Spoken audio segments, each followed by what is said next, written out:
I looked upon the cliff where Hilltop stood. I can still see its hanging roofs against the cypress trees.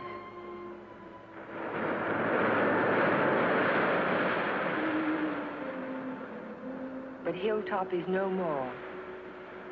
There is only a scar of jutting rock where once its windows glittered in the California sun.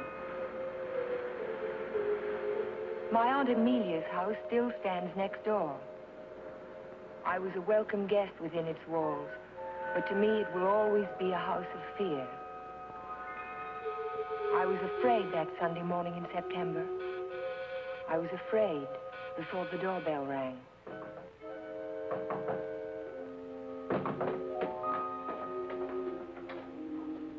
Morning, Ellen. Good morning, Mary. Hello, Amelia. Where is he? Where's Cohalan? Jeff? Why, what's wrong? It's a wonder you weren't murdered in your bed. Dr. Hartley told me this morning. I won't permit him to stay in this house another day. What is it, Major? What's the matter? It's all right. It's all right, Amelia. I'll handle this. Where's his room? It's there, Just leave this to me. I'll take care of Cohalan. Cohalan! Cohalan! Are you in there?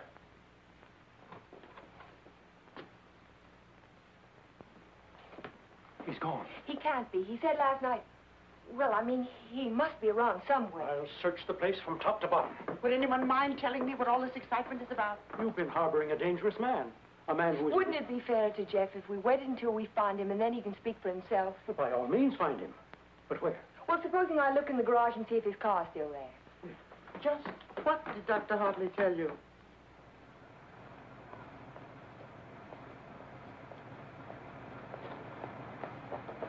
Jeff?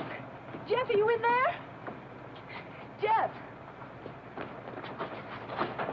Jeff, are you all right? Major Badger, hurry up! What's the trouble? Jeff!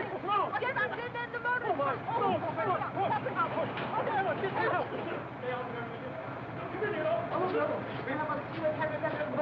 Got to get him out in the air. Amelia, phone for an ambulance. Yes, I will. Come on, Ellen. Right grab away. his shoulders. You grab his legs. You get him out in the air. Come on. Jeff, if only I had listened to the doctor. If you had only listened to him on the train. There was something wrong even then, something terribly wrong. I should have seen it in your eyes the first time we met.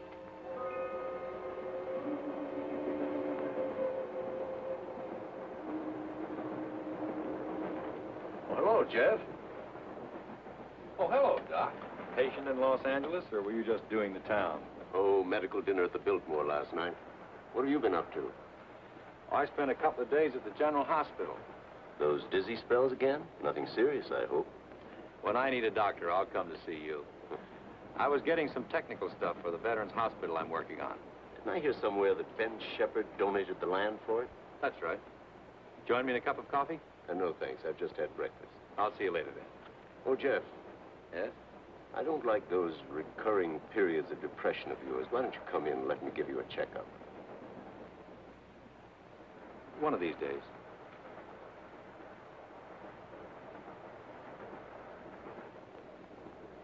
Morning, Elmer. Oh, good morning, sir. How about a little breakfast? You can start me off with some black coffee. Yes.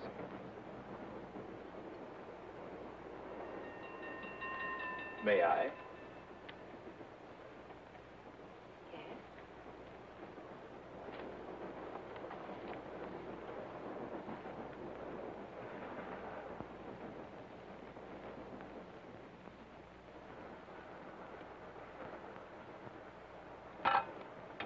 Oh, sorry.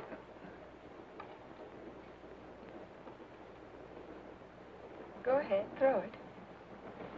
I'll just save the train from being wrecked. By throwing salt over your shoulder? Oh, by showing proper respect to the powers of darkness. Powers of darkness. What have we here? A disbeliever? Let's see what the tea leaves say about you. Your coffee, sir. Oh, thank you. There's a trick my grandmother taught me. She learned it from an old witch in Ireland. And so you've been drinking coffee ever since? That's beside the point. I see your name scribbled on the bottom of the cup. It starts with an L, doesn't it? It does not. Ah, but it does. The tea leaves never lie. I see it now. L-N. Your name is Ellen. Isn't it? Yes. You'll not be so quick to scoff now, will you? Now, let's see where you're from. I see a large body of water. Not so large as an ocean, but the next thing to it. Now, what could that be? Lake Superior. It's the largest lake in America. Then you're from Lake Superior. From Minnesota. Now we'll go into your destination. It's Pine Cliff, of course. You wouldn't be on this train. But where in Pine Cliff? I see here an old woman and the letter A. Now, let me see. The old woman is standing in the garden and she's talking to her neighbor. So you're going to the city, she says. What train will you be coming back on? Saturday's train, he says. Then you'll have a pleasant companion, she says, for my niece Ellen is coming to visit me and she'll be on Saturday's train. You see, the tea leaves never lie. And neither do the tea bags. But how will I know her, I says to Amelia. Sure, now, she says, just look around the parlor car and the prettiest girl there, that'll be Ellen Foster. You're a real Irishman, aren't you? You've obviously kissed the blonde down. Kissed it, she says. I wear it on my watch fob. And just from what part of Ireland do you come? Flatbush.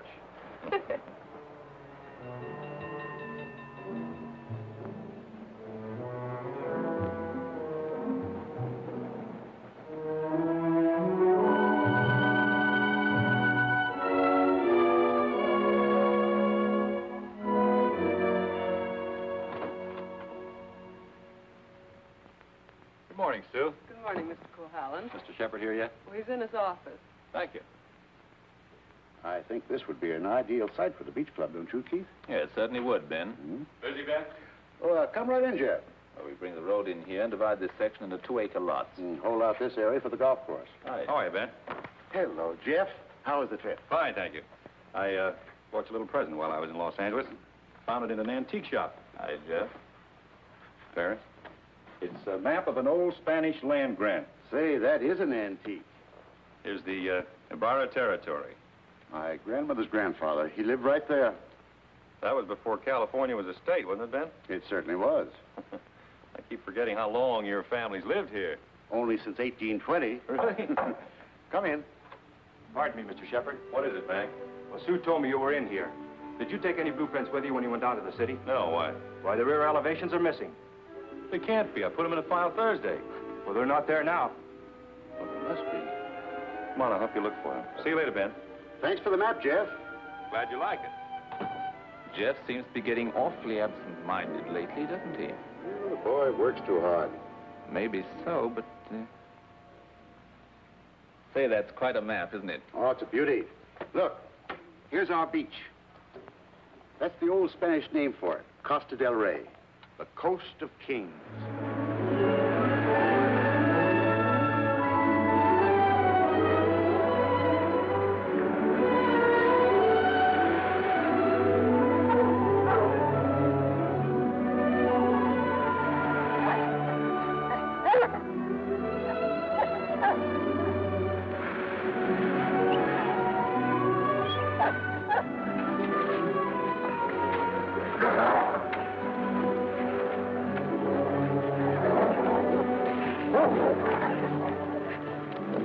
Down, mister, down.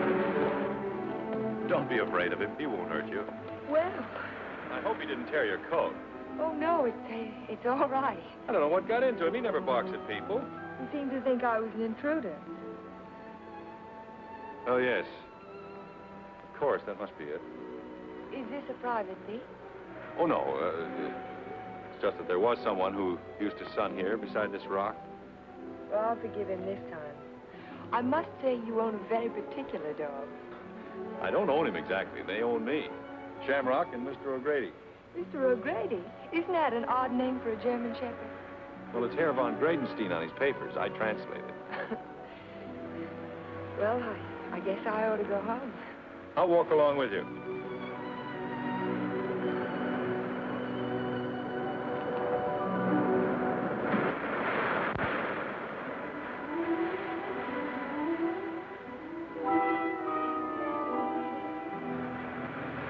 What an amazing house. Don't you like it? Yes, I think I do. It looks as if it had wings. As if it could take off and fly across the sea. That's the effect I was striving for when I built it. You built it. My house. It certainly belongs exactly where it is, doesn't it? Yes, I think a house ought to blend with its environment. If it's built in a valley, it should crouch between trees. If it's on top of a hill, it ought to be part of the sky.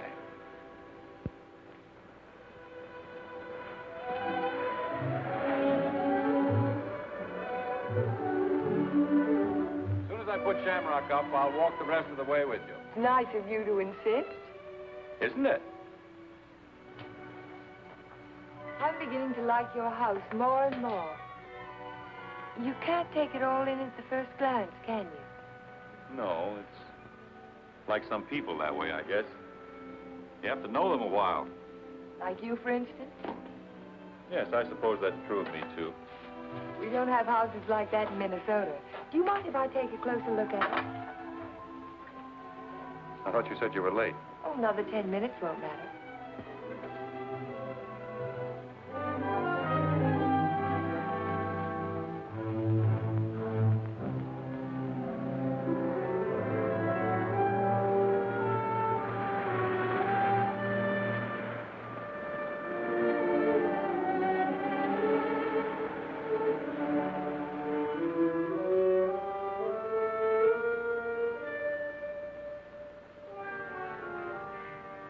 May I go in? Why, of course.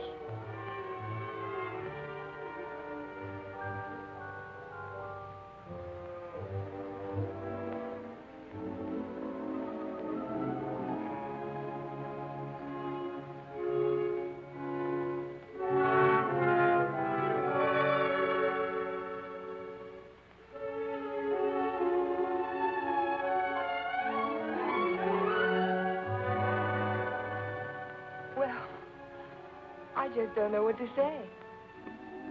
You care for a drink? Thank you. Sherry, all right? Yes.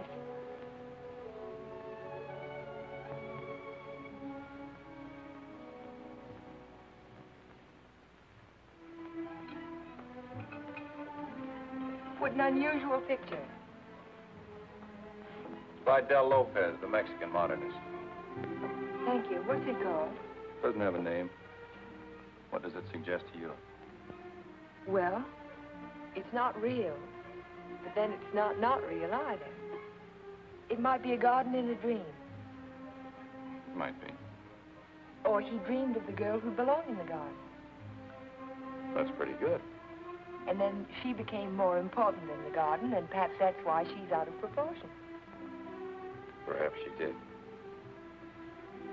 Perhaps that's why a woman gets out of proportion to a man. I really don't know anything about modern art. There isn't anything to know about it. It's like music. Its form doesn't have to copy nature to please the senses. Or does it? We were talking about art. I was talking about figures. Are you interested in figures? I have a Sivigliano. You have a what? Sivigliano, an Italian sculptor. I bought one of his porcelains with my first fee. You'd like to see it? Yes, I would. Where is it? Over by the window. Come on, I'll show it to you. This is my good luck charm. It's called Hotai, the Chinese goddess of chance. Sevillano always...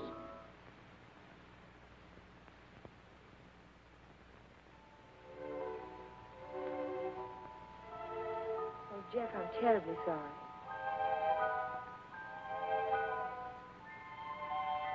Can it be mended? No, it's beyond mending. Well, Aunt Amelia may be worrying about me. I suppose I should go home. Yes, I suppose you should.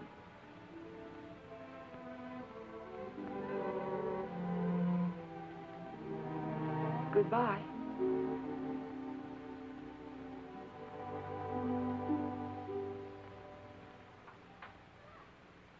Good afternoon, Luella. Hello, Miss Foster.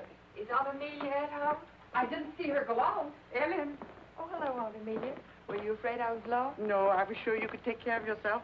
But it was getting late, and I was afraid you'd forgotten about the dance at the country club tonight. Of course not.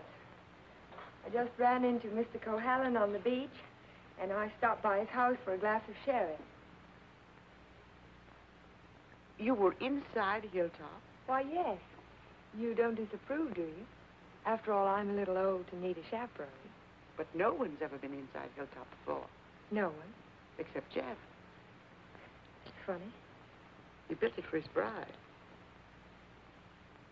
Then there's a Mrs. Cohalan. No, Vivian was killed the night before the wedding. How awful. Aunt Amelia. Yes, dear. What was she like? Vivian, she was the most beautiful girl you ever laid your eyes on. She was Ben Shepherd's daughter. Ben Shepherd. Ben owns most of Pine Cliff. That's why it was such a perfect match. Jeff was a protege of his, more like a son. And when he fell in love with Vivian, Ben was delighted. Of course, he adored Vivian, especially after her mother. Well, I shouldn't talk about her mother. It was such a scandal. Poor Ben. Aunt Amelia, you said that Vivian Shepherd was killed. Was it? It was an accident. Jeff told Ben it was bad luck to have a party before the wedding, but Ben insisted. There were so many people there. Jeff and Vivian stole away in her car, and 5 minutes later she was dead in a collision at 12-Mile Drive. You never can tell what private tragedies people have had, can you? I mean, when you first meet them. He seemed so light-hearted on the train. He can be that way sometimes, and next minute he's strange, like never inviting people into his home and never mentioning Vivian's name. I can tell you one thing, we've been pretty worried about Jeff, but the way he's been acting. Well, how would you expect him to act after a shock like that? Seeing the woman he loved killed right in front of his eyes? It's a wonder he didn't go out of his mind. Don't get so excited, dear. I'm sorry. And don't get too interested in Jeff Cohalan. There are other attractive men in Pine Cliff. Oh, men who aren't... Men who aren't what, Aunt Amelia? Well, after all, he has had a tragedy in his life, and it's only a year ago. Hadn't we better get dressed? Yes.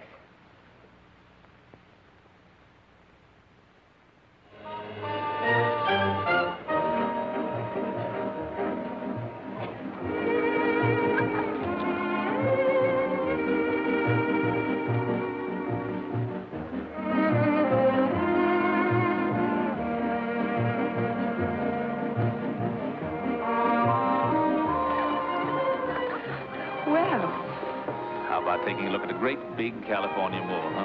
I can see it through the window. Yes, what I had in mind was a personally escorted tour. Think of my reputation, Mr. Ferris. But I am thinking of it. A new girl in town seen walking with me in the moonlight, why the stag line will give you a rush. I never encourage stag lines. There's no future in them. Well, in that case, we'll sneak out quietly, huh? No, thank you. Thank you, but no. Cold climate, Minnesota. Yes, isn't it? Let's go down to the bar and talk it over. All right. I see you know our local hero. We've met. Charming fellow. Yes, he is. I suppose you fall madly in love with him. Everybody else does. Except you, Mr. Ferris. Oh, I think he's just ducky. Did you children enjoy your dance? It was just ducking. Keith, you must sit down and have a drink with us. I thank you. I'd like to.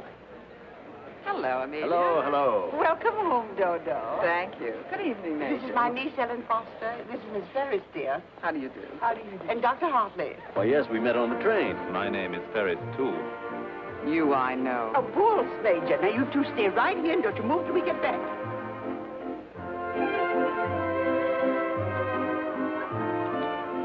Miss Foster, the only dance I know is a waltz. Will you risk it with me? I'd love to, Dr. Hartley.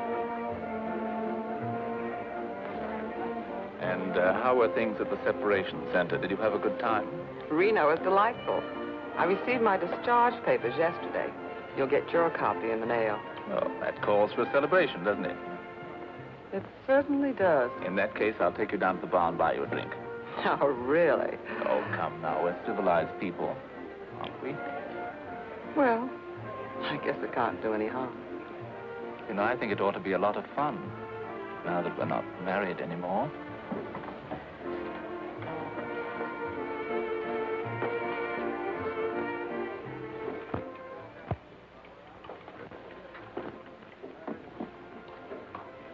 What do you think your chances are?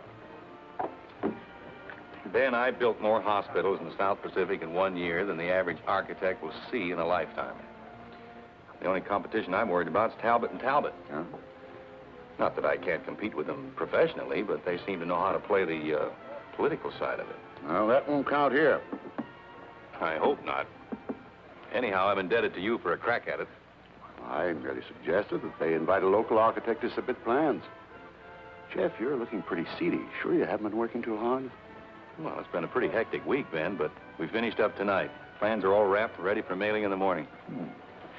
Hello, Ben, you old darling. Hello, Dodo. Hello, Jeff. There's an admirer of yours looking for you upstairs. Who's that? A girl by the name of Foster. You seem to have made quite a score. Aren't you speaking to me, Jeff? Certainly, Dodo. How are you? Fine. Are, congratulations in order? They certainly are. We're celebrating the new freedom. See you later. Bye. I think I'll go upstairs, Ben. It's, getting a little crowded down here.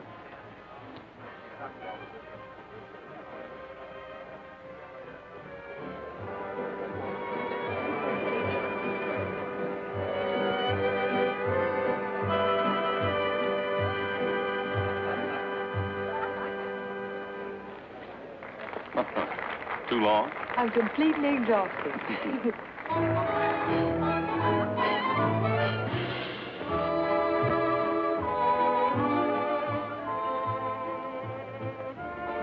What is that song? Do you know? It's called Don't Forget Me. Oh, I remember. They played it a lot last year. Yes, they played it last fall.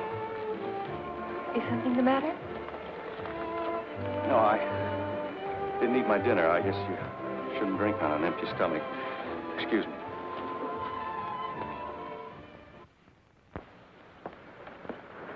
Here, Butch. Such a little animal, and yet he's got an appetite as big as mine. Well, Jeff doesn't answer. Oh, maybe he left early. But he looked so worried last night. Well, supposing he's ill and there's no one to take care of him. After all, dear, Jeff's a big boy now. Oh, how nice. We're invited to Ben's fiesta next week. He gives one every year. I think I'll walk over and make sure he's all right. Who, Ben?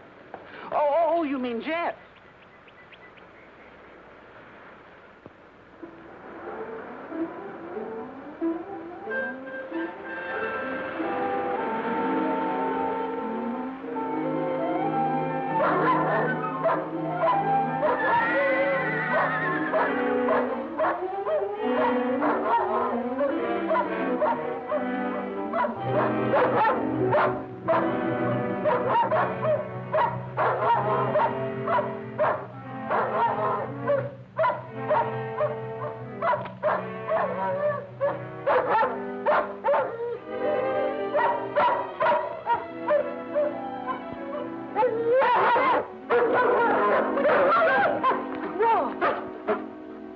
Look at his right front leg.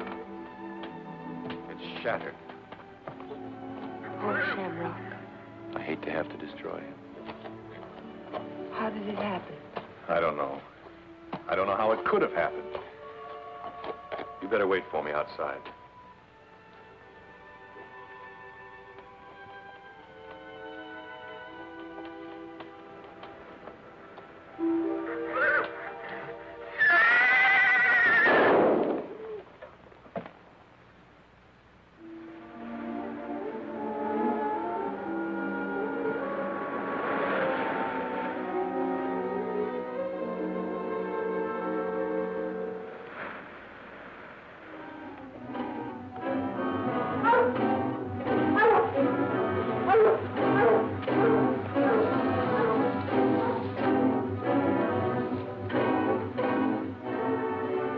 Which way he went? Who? The man. What man?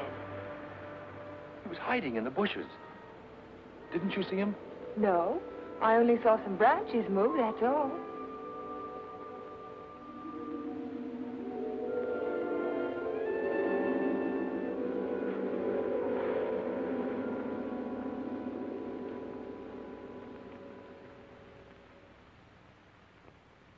I've never seen lovelier roses.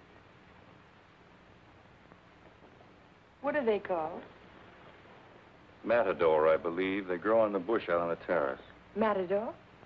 Oh, of course, after the color of the bullfighter's cape. Or the bull's blood.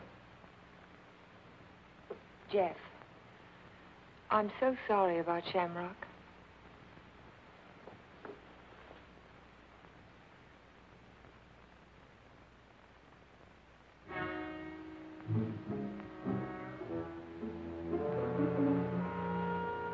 Helen,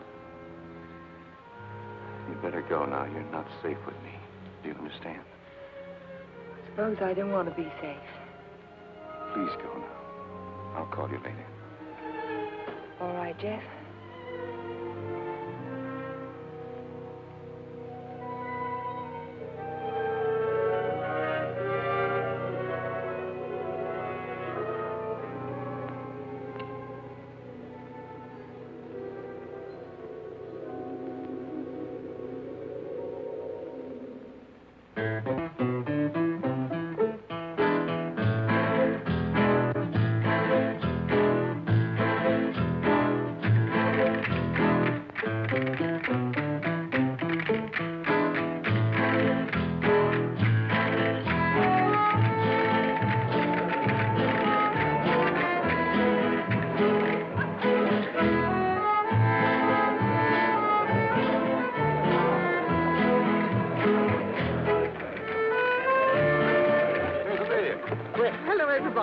Ben, this is a wonderful farm. Oh, thank you, Amelia. Tell me, have you seen the Major? Why, yes, he's right over there. Thank you. Excuse me, please. Certainly. Will you excuse me, please? All right, Ben. Yeah. Major, I wonder if you could carry yourself away from these charming people and come and speak with Mrs. Atkinson. She's dying to talk to you. You know, for all the nonsense of the age. Go ahead, tell me. What does a certified public accountant do? Especially a pretty certified public accountant. I compile actuarial tables for an accident insurance company. What are the odds against a man fracturing his arm? That sort of thing. Oh, what are the odds? 90 to 1 that you won't break your arm this year. Well, that's good. But if you do, it's 2 to 1 that it'll be the right arm. Well, have you noticed that in your practice? No. What I've noticed is that my patients have all their fractures just when I'm ready to sit down to dinner.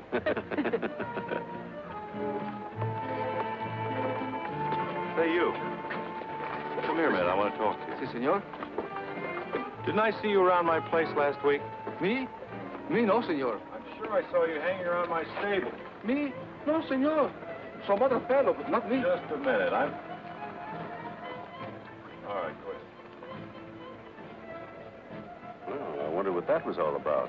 Oh, the morning after the dance, I went over to see if Jeff was all right, and there was a prowler behind a bush. Did you see him yourself? No, but Jeff did. Oh. Cigarette? Thank you. Did you ever compile any figures on the incidence of mental diseases for your insurance company? No, they weren't on our list. Interesting subject. Who's sane and who isn't? Hard to tell sometimes. Do you know anything about paranoia?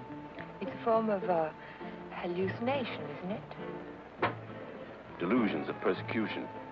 Starts with an inability to withstand stresses. Normal person experiences misfortune, throws it off sooner or later. But if a person is psychotic to begin with, he may start to imagine things. He might even begin to imagine there's a conspiracy against him. That's when he gets dangerous. Do you have a specific case in mind, Doctor, a person that you're treating? No, it's out of my field. I'm a general practitioner, not a psychiatrist. Senor Doctor. Yes? Lady call on telephone, very sick. You come right away? Did you get the address? Si, senor. Oh, thank you. Forgive me, please. Of course.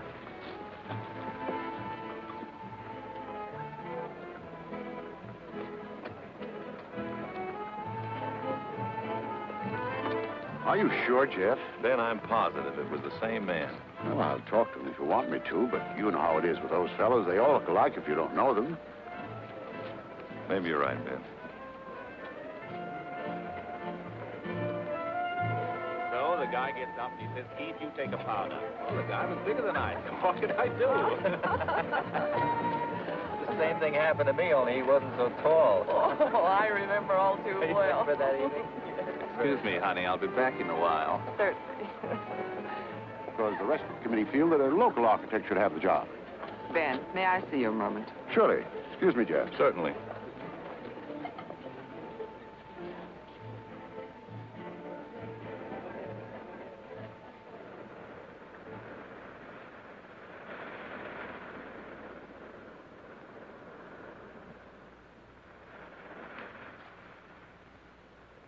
Well, if it isn't Miss Icicle from Minnesota. Good evening, Mr. Ferris. Call me Keith. It was nice of you to find this secluded spot. Are you always this way when you've been drinking? Oh, now, this Miss Prim and Proper business didn't fool me for a minute. I spotted you the first night. Don't. You don't have to pretend, honey. Just relax and enjoy it. Stop it. You kidding?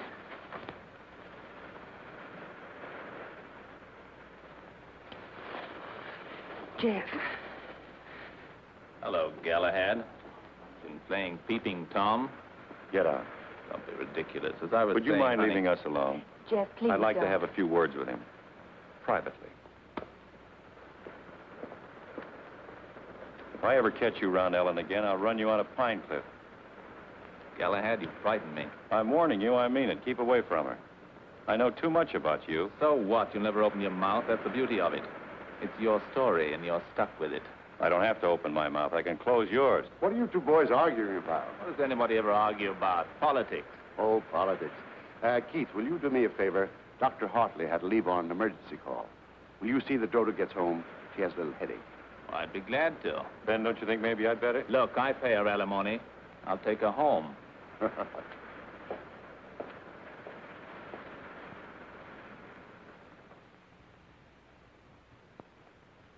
It was a lovely, lovely party, darling. I'm glad you enjoyed it. You're sure I can trust you to take her straight home? Oh, the car knows the way, Ben, all by itself. Good night, then. Oh, Ben. Yes? It might be a good idea to keep an eye on Jeff tonight. See that he doesn't drink anymore. He was getting a little out of control. Thanks, Keith. I'll watch him. Good night.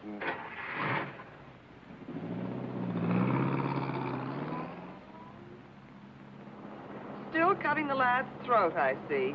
An inch at a time. Every little bit helps. Helps what? Or is it just pure meanness on your part? Don't be stupid. Ben hasn't any heirs, has he? All that money and not even a second cousin. Suppose he should take a notion to leave it all to Cohalan. Where would I be? Out in my ear the day after the will was filed. Well, you don't think he's going to leave it to you, do you? No? No, I'm voting for charity, with Keith Ferris as administrator of the estate. What would you think of a Vivian Shepherd Foundation for something or other? That turns even my stomach. Oh, I'm very well, thank you. You were in the cavalry, weren't you, Major? Well, I'd like to ask you a question. Can a horse break its leg in its own stall? What's that? You think it's a chance in a million?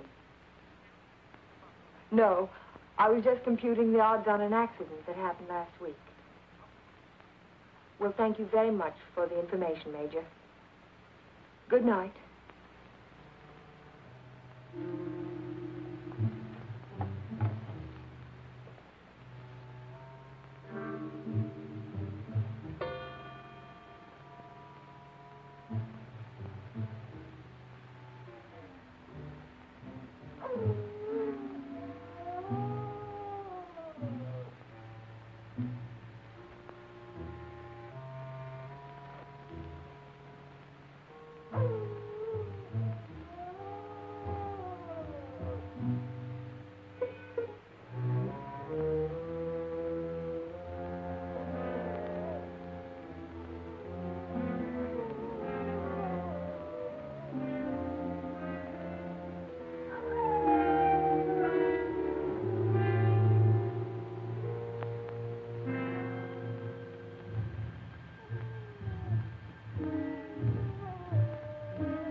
howling. And I heard it too. Could you tell where it came from? No. It's around here someplace, but I can't locate it.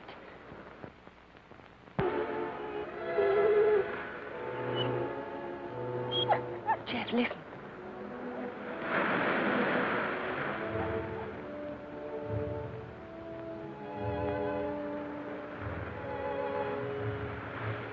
What's the matter, mister?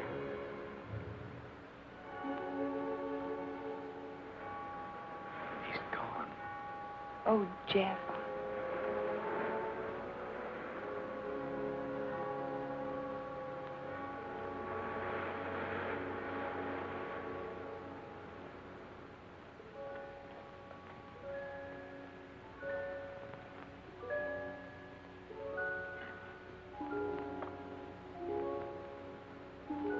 Well, that's about all we can do tonight. Jeff, I want to talk to you. Well, not now. I'm sorry, I didn't mean to be rude, but I'm just not in the mood for conversation. You have to listen. It's important. Well, let's go up to the house.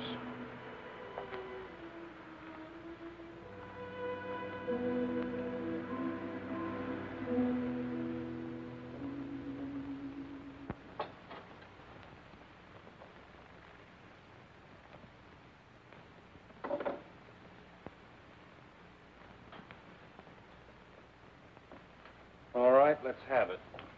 I talked to Major Badger tonight. He can't understand how Shamrock could break his leg in his own stall. Well, he hasn't anything on me. I can't understand it either. Unless it's bad luck. Don't call it luck, Jeff. What would you call it? I'm not sure. A few days ago, this rose was on your matador bush. It was alive and beautiful. Now it's dead. Was that bad luck, or was it cause and effect? You picked it, so it died. I didn't pick it. The whole bush died overnight for no reason. There must be a reason. There's always a reason for everything. Is there? Maybe you can give me a reason for this. Take a good look at it. It looks different. Is it the way the light hits it? It isn't the light, it's the colors. Look at it again. Oh, I see what you mean. They faded, haven't they? All the life's gone out of it. Your rose bush died. Your painting fades. But have you ever had a common, ordinary fall, Jeff? What do you mean? 65% of all accidents are falls. Falls down a flight of steps, falls out of a tree, falls off a ladder, or in a bathtub. But nothing of that sort ever happens to you. It's too ordinary. Your kind of accident has to be unique. What are you driving at? Your bad luck, Jeff. It's a little too bad to be true. Your porcelain figure fell off the table while nobody was in the house. Shamrock broke his leg while he was in his own stall. Now your picture fades. It's too bizarre, Jeff. The impossible can happen, but not over and over again. Are you trying to tell me they didn't happen? No, they happened all right, but it wasn't luck. Can't you see the pattern that runs through all your accidents? Shamrock, Mr. O'Grady, your picture, your statue, your rose bush, and the collision on the highway last year. That's when it all began. 6 accidents, and every one of them killed something you loved. Do you know what the mathematical odds are against a run like that? 1 billion to 1. Are you telling me they weren't accidents at all? No, I'm only trying to tell you that lightning can strike twice in the same place, Jeff, but not 6 times. You mean you think that all of these things have been planned by someone? Someone who hates you, who's trying to destroy you. Who could it be, Jeff? I don't know. We'll find out. We'll go back to the beginning, the night that Vivian was killed. We'll talk to the policeman who reported the accident. We'll find the garage they took the car to. We'll ask 1,000 questions about the accident and about Vivian. Ellen. We'll start tomorrow morning. We'll look for witnesses. Ellen, wait a minute. Perhaps the ambulance driver will remember something. I'll find him and I'll talk to him. You won't talk to anyone. Well, why? Why won't I? Because I don't want you to. But, Jeff... Listen to me. I don't want you asking questions. I don't want you investigating anything. This is my affair. I'll handle it my own way. I was only trying to help you. Well, now you've let me know where I stand. You don't want any help from me. All right, then, do it your own way. Ellen, listen to me. Just don't let any black cats cross your path. And if you see a horseshoe, pick it up and spit on it and throw it over your shoulder. That ought to take care of everything. Ellen.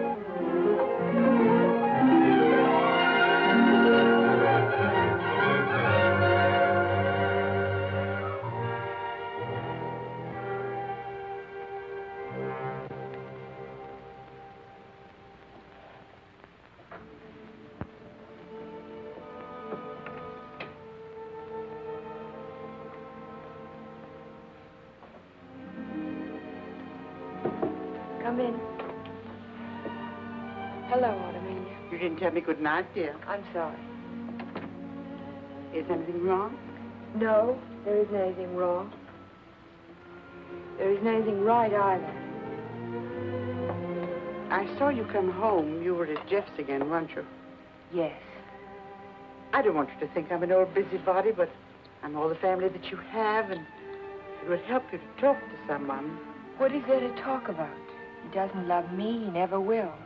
He's in love with a memory. I tried to warn you to be sensible. Sensible. I love him. I've got to help him if I can, whether he likes it or not. I know. Good night, dear. Good night, Aunt Amelia.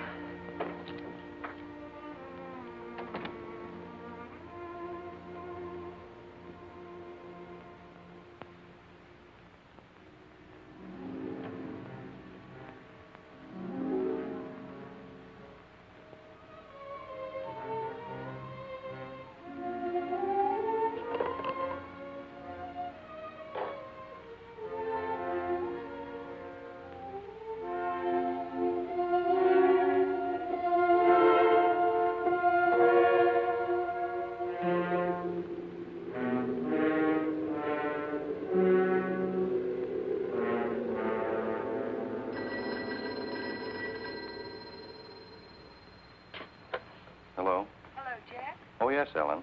I've taken your painting to an art shop. You did what? I found out some very important information. If you come over tonight, I'll tell it to you. No, I can't tell you now. Look, I thought you understood I was going to handle this in my own way.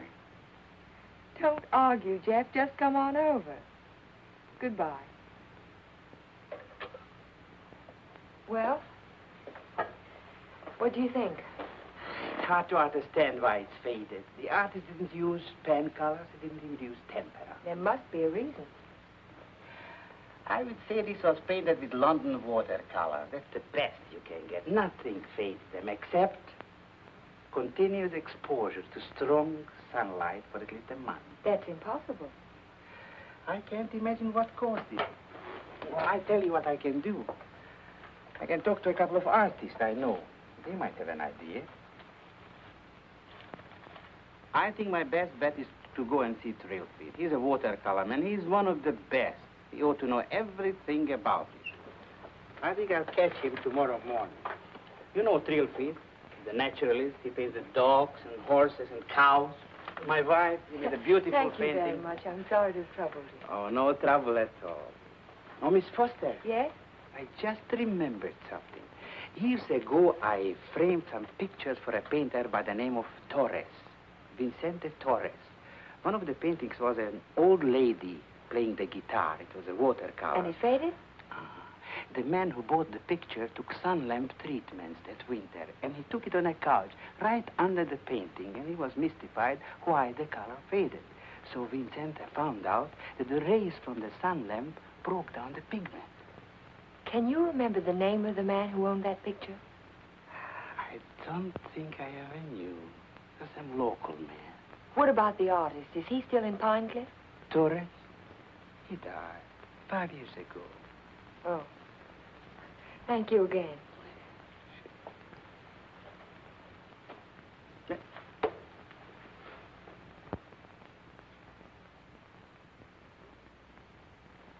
Very strange. Have you told anybody else about this? Of course not. But someone in Pine Cliff knows that you can fade the colors out of a painting by turning a sun lamp on it. If we can find out who owns that picture, Jeff, the portrait of the old woman with the guitar... What would it prove? If somebody wants to destroy a painting, there must be 100 easier ways of doing it. That's not all. Read this.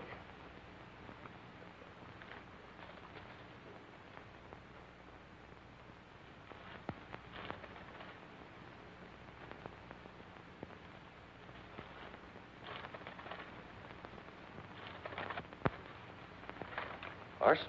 In the soil underneath the matador bush, I dug it out this morning. Enough arsenic to burn out the whole root system. It didn't get there by accident, Jeff. Someone put it there. Someone who knows how to poison a rose bush. Or a dog. Or a man's life. Would you really like to help me? You know I would. Then forget it. Forget the whole thing. But there was poison in the root system. The chemist told me. You never saw the chemist. You never heard of a portrait of an old woman with a guitar. Do you understand? No. No, I don't understand. Jeff! Jeff! Your house. Look out the window. I saw it from upstairs. What? It's burning.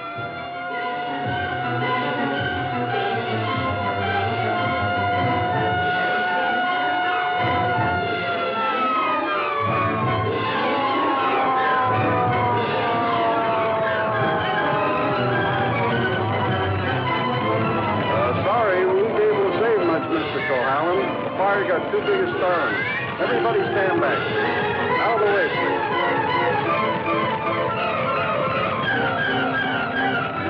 Hello, Jeff. A lovely fire, isn't it? You know, you can see it for miles. Jumped right in my car and drove over. Wouldn't have missed it for anything.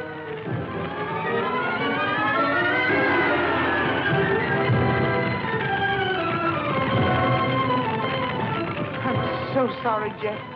Such a beautiful house. I'm glad it's gone.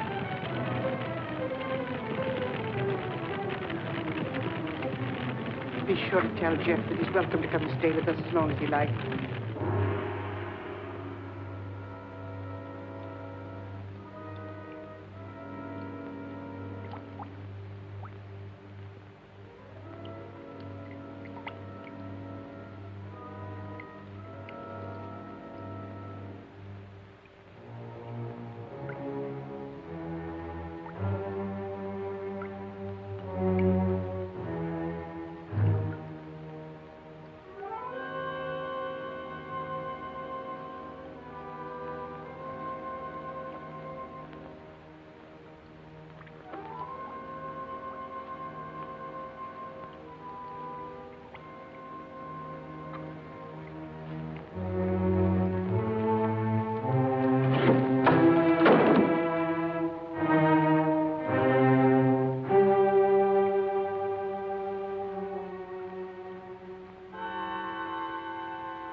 No, he hasn't come in all day.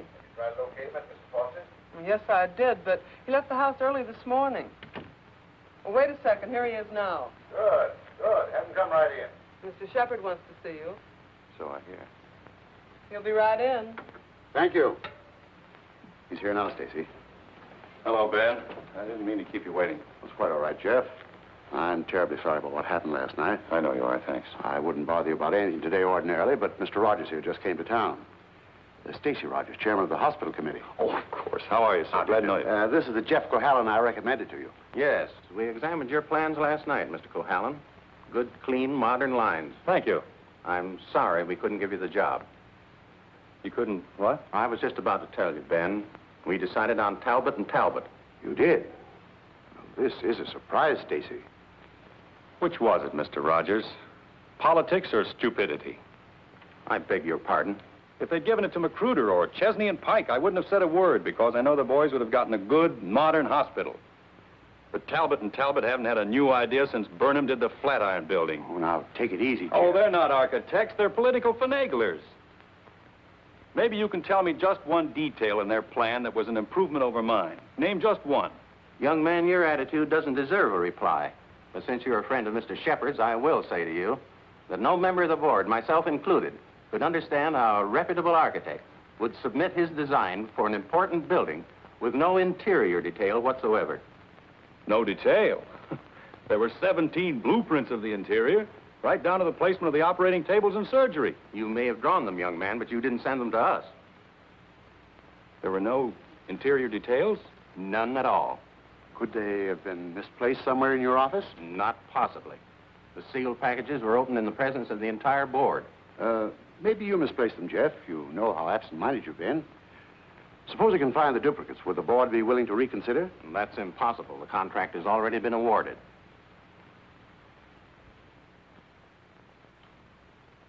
Oh, this is quite a shock, Stacy. I felt sure that Cohalan would get this job.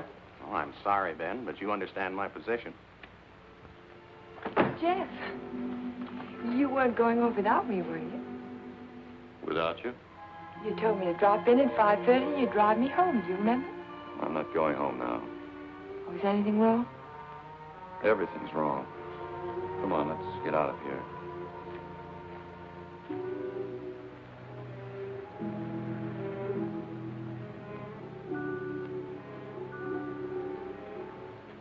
It's dreadful. A whole year's work completely wasted. Typical Cohalan luck. Don't keep calling it luck. Supposing someone took those plans out of the office and wrapped the package over again. Who'd do a thing like that? Keith would. He hates you. He hates everybody. There's something twisted inside of him. It would take a psychiatrist to explain it. And why does Mr. Shepard keep him on at the office? He doesn't know what he's like. Dodo must know. She acts as though she's still in love with him. There are women who love men like Keith. Take a psychiatrist to explain that, too. It's getting kind of late. I'd better drive you home.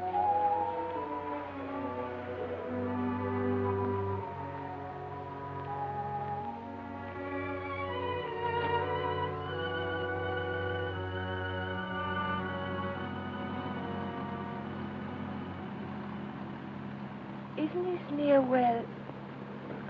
What'd you say? Nothing. Drive faster, will you, Jeff? I want to feel the wind in my face. All right.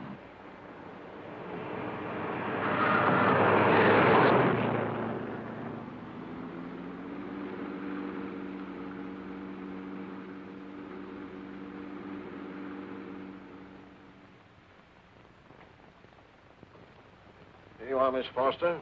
296 Hall Street, Fall River, Massachusetts. Thank you very much, Sergeant. Just one thing more. The accident happened on 12 Mile Drive, didn't it? That's right. Just 3 miles from Pine Cliff. Thank you very much. Traffic Department. Miss Foster. Who? Just a minute, please. Oh, Miss Foster, it's for you. For me? Hello? Miss Foster? This is Dr. Hartley. My office is just across the street. I saw you go into the police station as I parked my car. Are you in trouble, Miss Foster? In trouble? Why, no. I mean, not exactly. I think you better drop into my office. Can you come over right away? Well, I have a long-distance phone call to make first. Well, just as soon as you complete your call. Yes. I think I could come by in about 20 minutes. Thank you.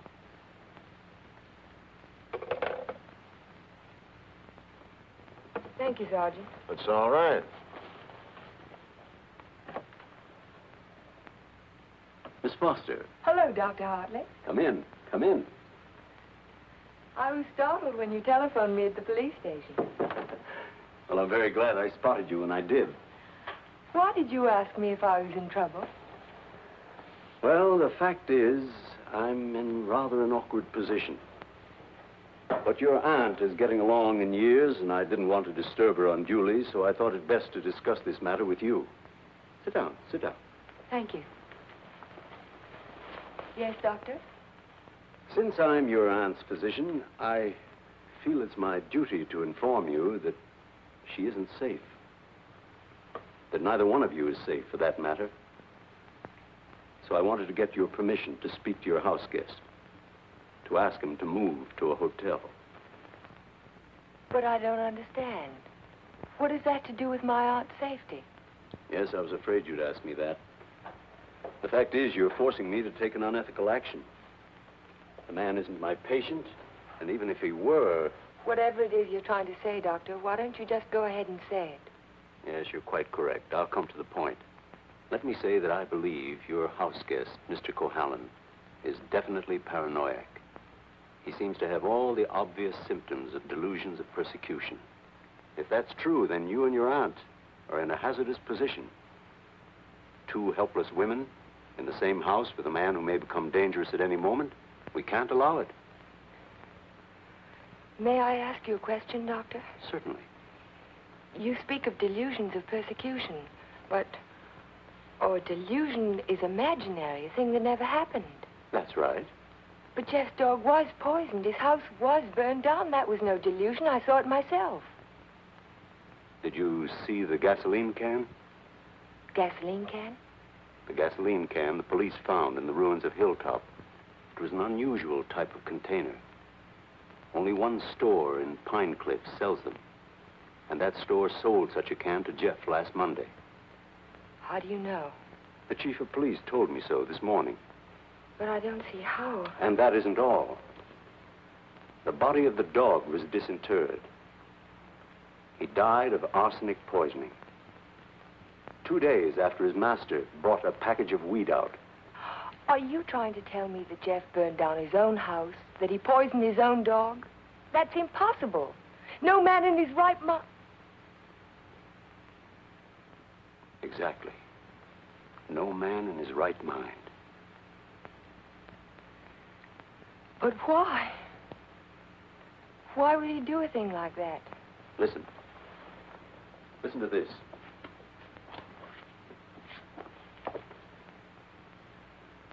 Once the feeling of guilt is firmly established in the subconscious, the patient may do injury to himself as a form of penance or self-imposed retribution.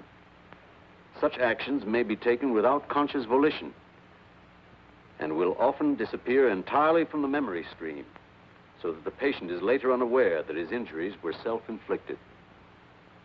That's my theory, that Jeff is suffering from feelings of guilt, and he's unconsciously punishing himself for it. Guilt? You keep talking about guilt. I don't understand you. What is he guilty of? His fiancée was killed in an automobile accident a year ago, and he was at the steering wheel at the time. It would be an unusual man who didn't reproach himself under those circumstances, even if he was blameless. And if he thought he was responsible for the death of the woman he loved, if the thought began to prey on his mind, it's rather an obvious theory, isn't it? Yes. Then I have your permission to speak to him. I'll be as tactful as possible. No, not yet. Not until Friday. Friday? I've got to have time to think about it. I'll be very careful, but promise me you won't speak to him yet. Well, I can't force my opinions on you, Miss Foster, but I must emphasize as strongly as I can that delay can be dangerous. Extremely dangerous. I'll be very, very careful, Dr. Hartley. I hope you will, Miss Foster. Thank you.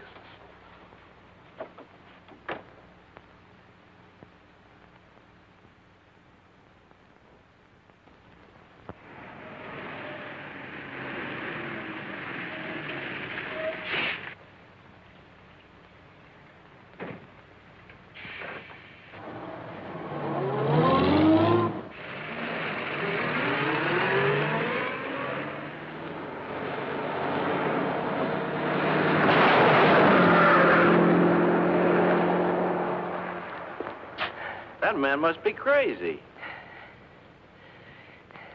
Thank you very much.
Hello.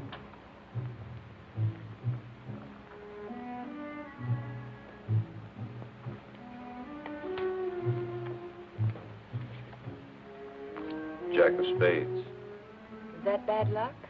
Like a black cat? A dead man's card. Oh?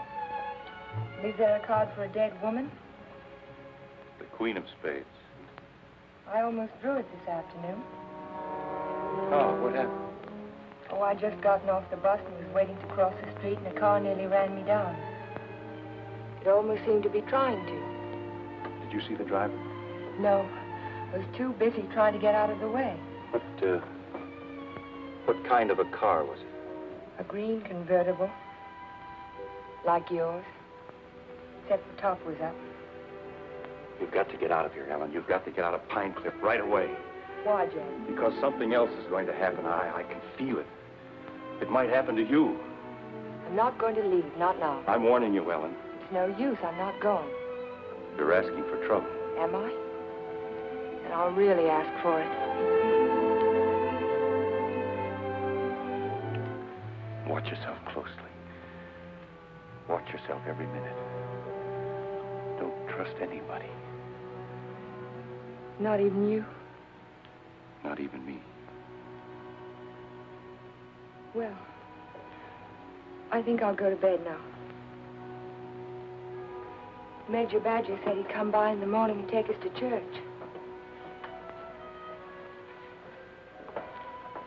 You won't forget what I said.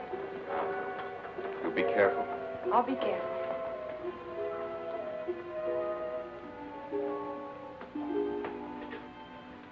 Jeff, Yes? how long have you known Dr. Hartley? For years, ever since I came to Pine Cliff. Has there ever been any bad feeling between you? No, why should there be? Well, he thinks that the shock of Vivian's death might have affected your mind. He thinks that you might be paranoid. But you don't think so, do you? No, I don't think so. Good. Good night, Jeff. Good night, Ellen.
Jeff.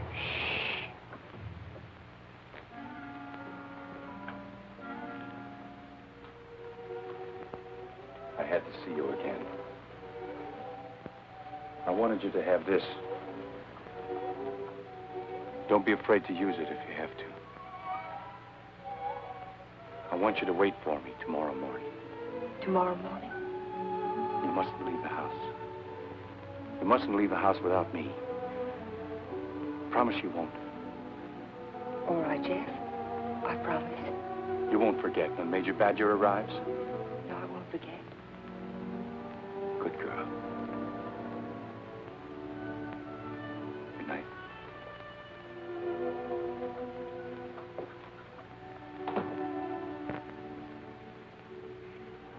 We found Jeff early the next morning. I can still smell the fumes of the gasoline as we pulled his body from the car. But somehow it didn't quite ring true. I couldn't believe that Jeff would try to kill himself. No suicide note was found, but the local architect was discovered in the Foster garage with the door closed and his car motor running. He was immediately removed to City Hospital, where latest reports from Dr. Raymond Hartley advised that Cohalan is now definitely out of danger. On the national scene, Congress resumed its discussion of the Morse-Conlon bill today.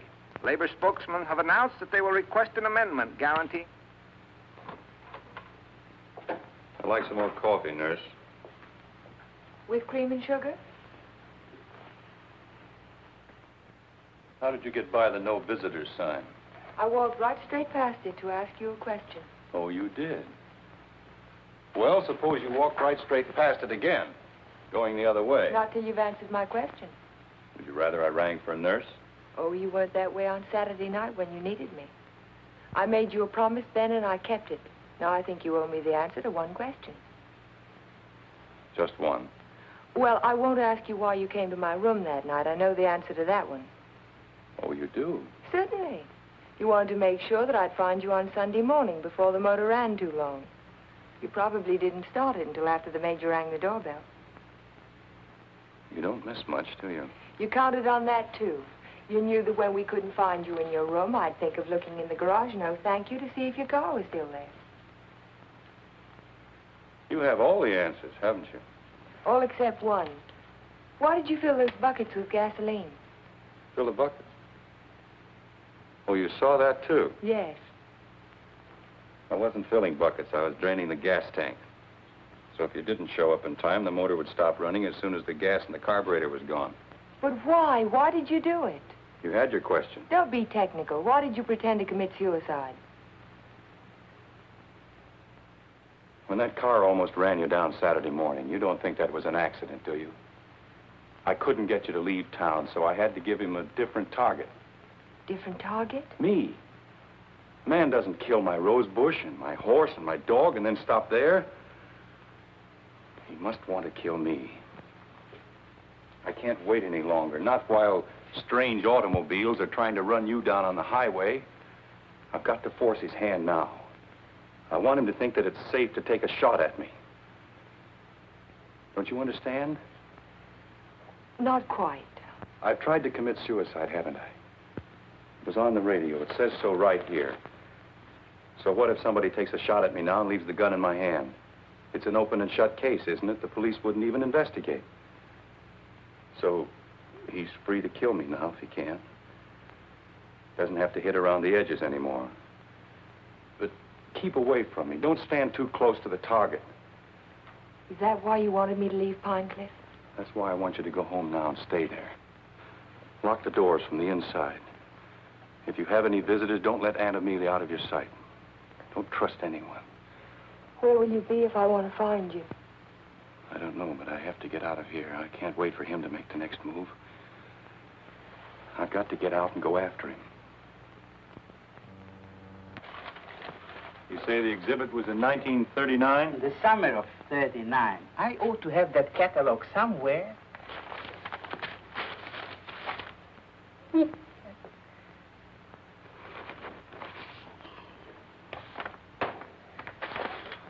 Here we are. And there's a list of all of the exhibitors in here? In the back of the book. Practically every artist who might have known Torres. Oh, yes. This is perfect. Exactly what I was looking for. Thank you. Good afternoon. Yes? Are you Mr. Strabini? Strabini? Yes, that's me. Did you ever know an artist by the name of Vincente Torres? Vincente Torres? Yes. No.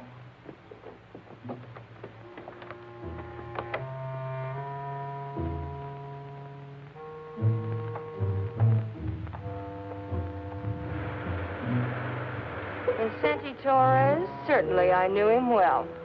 Watercolor man. No sense of depth. Do you recall a painting he did, a portrait of an old woman with a guitar? An old woman with a guitar? Don't believe I ever saw it.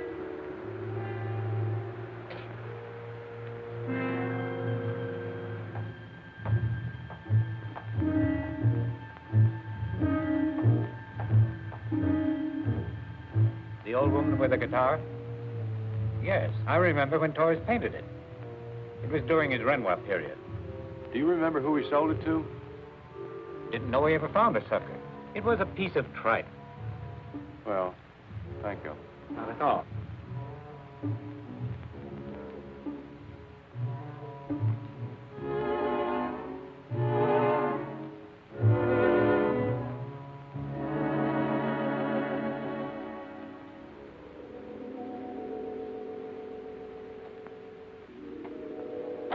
Why, Mr. Cohalan, Hello, Sue. you had a few phone calls. Anything important? I don't think so. A man named Carter called. Said he was a friend of an artist that you knew. The name sounded like Boris. Was it Torres? Could be. Did he leave a number? No. He said he'd call back around 6. What's after that now? When Mr. Shepard's anxious to see you. He's still in the office. Okay. Shepard Estates. Oh, yes, just a minute. Mr. Carter. Hello? Yes, that's the man, Vincente Torres. Do you remember a watercolor he painted, a portrait of an old woman with a guitar? You do? Do you remember who bought it? You're absolutely certain? Oh, thank you. Yeah.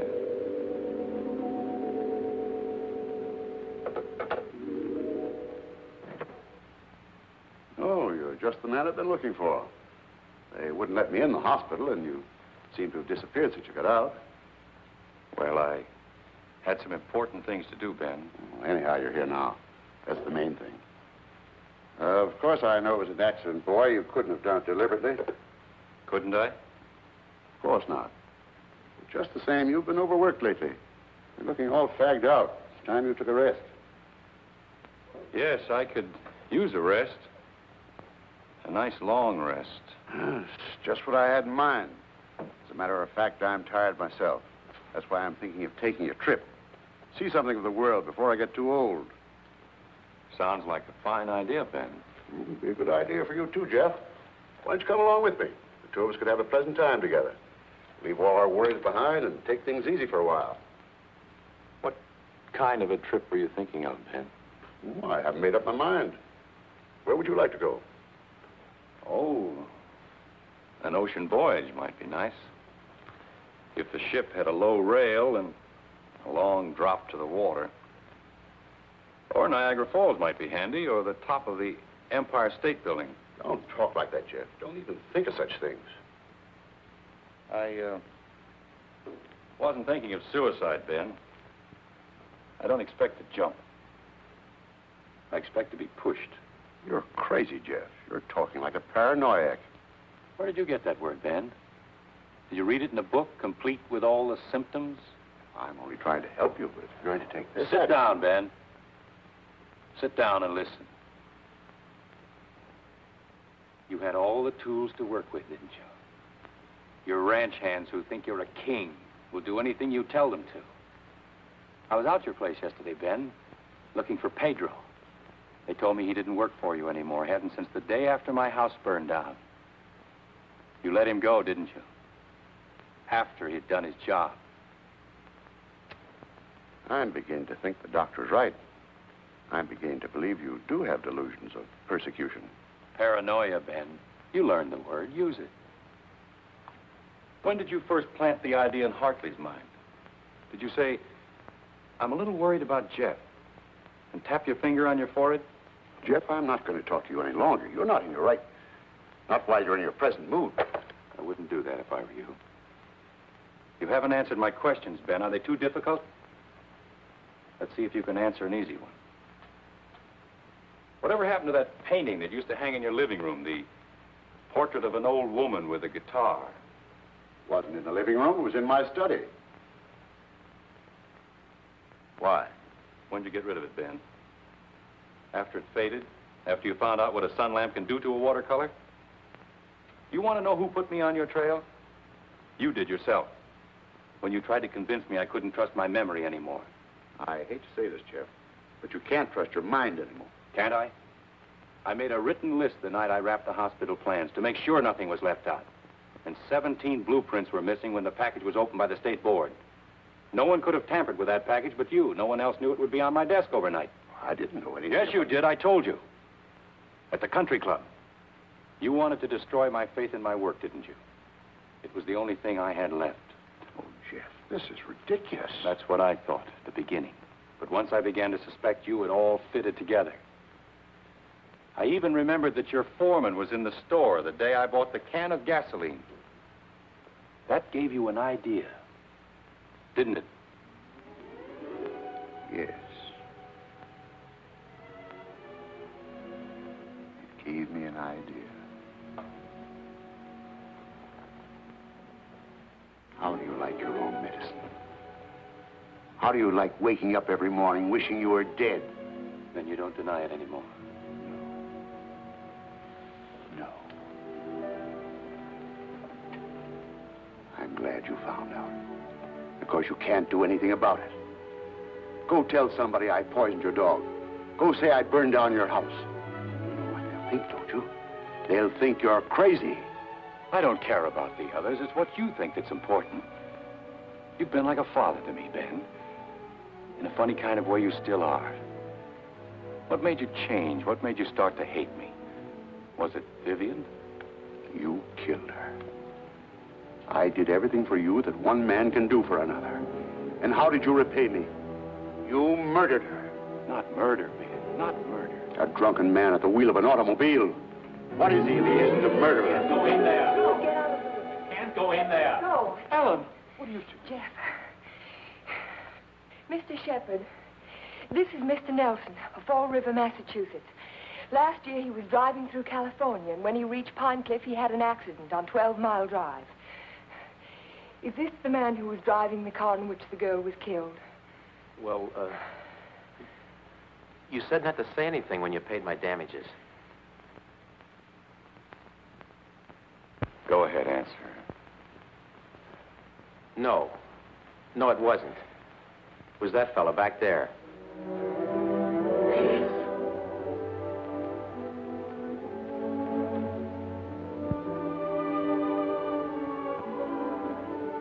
Thank you, Mr. Nelson. I tried to keep it from you, Ben.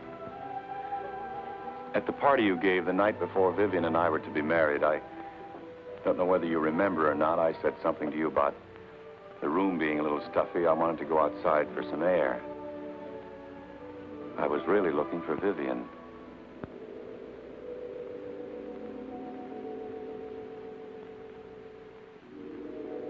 I found her all right. I heard them talking to each other. It wasn't anything new, Ben. It had been going on for years, all the time I was overseas.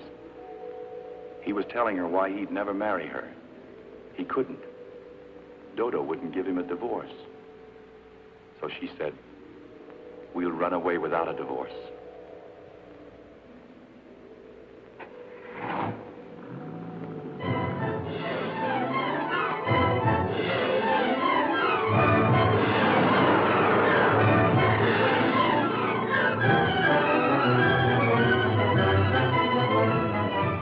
On the 12-mile drive.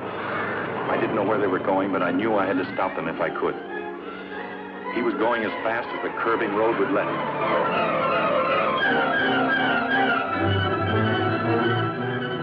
I tried to catch him, but he was driving like a madman. We were coming to the fork where 12 Mile Drive meets the highway. I saw a car approaching on the main road. Ferris didn't see the other car. I knew what was coming, but there was nothing I could do to stop it.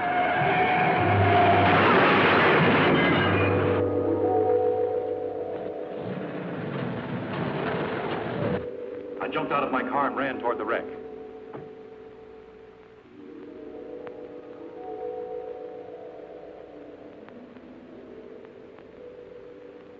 He said, do something for her.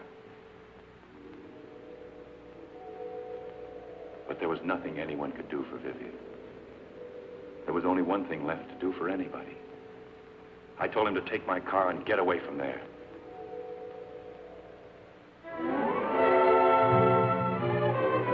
I didn't want you to find out how she died, Ben, or what she was really like.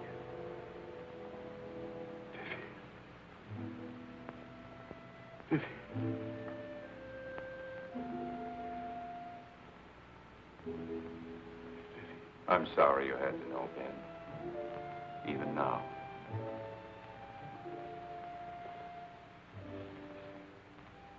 Vivian, I always gave you everything you wanted from the time you were a little girl.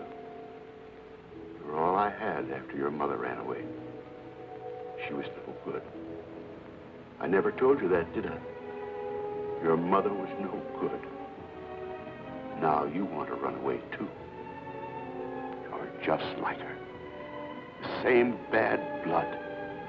Jeff, he thinks I know. I won't go through that again. I'll kill you first. I'll kill both of us. My shoulder. Ben, put down that gun. Put it down. She ran away. She ran away from me. Call Dr. Hartley. Well, you finally fixed me with the old man, didn't you? But you'll never get any of his money now. He's as nutty as a squirrel. Now get out of here. Get out of Pine Cliff. If I ever see you again, I'll kill you. Dr. Hartley, this is Ellen Foster. Will you come over to Mr. Shepard's office right away? Yes, it's urgent. Thank you. It's all right, Ben. Everything's going to be all right.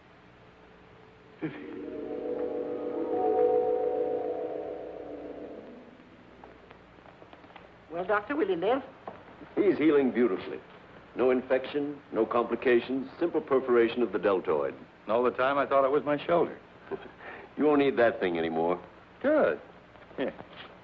He'll be as good as new in a week. Tell me about Ben. Well, Amelia, Ben was the psychopath, of course, from the beginning. I ought to have suspected it, of course. Now he's had what the psychiatrists call a catharsis. He's brought his troubles out into the open. Ellen helped to bring them out when she phoned Fall River. He'll be all right now, in time. Well, I'm very happy to hear that. Well, I hate to drag myself away, but the ill and injured are waiting. I'll see you to your car, Doctor. Bye, Ellen. Jeff? Goodbye, Dr. So long, Doc. And now, young lady, suppose you come along with me.